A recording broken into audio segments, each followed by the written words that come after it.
Yun! Yan! Oh, sariwa pala ito siya.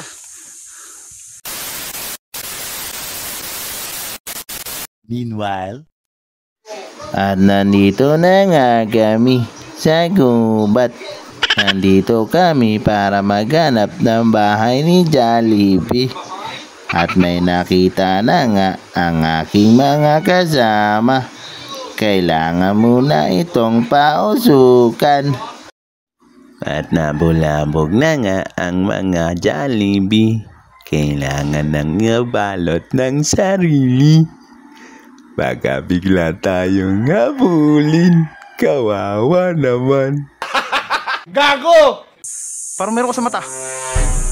Sino? Ayun, yeah, sir. Sa likod mo. Uy, wag. Ano? Nakupagin mo lang ganun. Yung papatayin. At napausukan na nga nila ang bahay ni Jollibee. At umalis na nga ang mga Jollibee sa bahay nila. Kukuhanin na nga ito ng aking kasama. Yun. Nakuha na. Op. Yan ba? Diyan mo lang dyan, Dek. Okay nga eh. Sir. Sarap po. Yun! Yan! Oh, sariwa pala ito. At nakuha na nga ang bahay ni Jollibee. Malaki.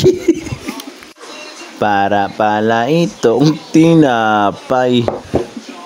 Masarap din pala itong kainin.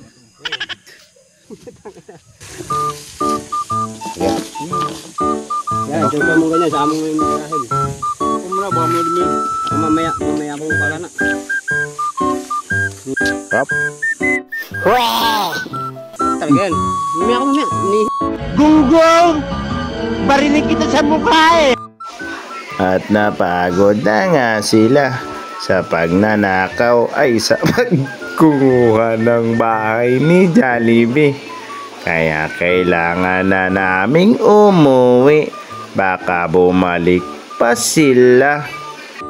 At natusok na nga ni Jollibee ang isa naming kasama sa ulo.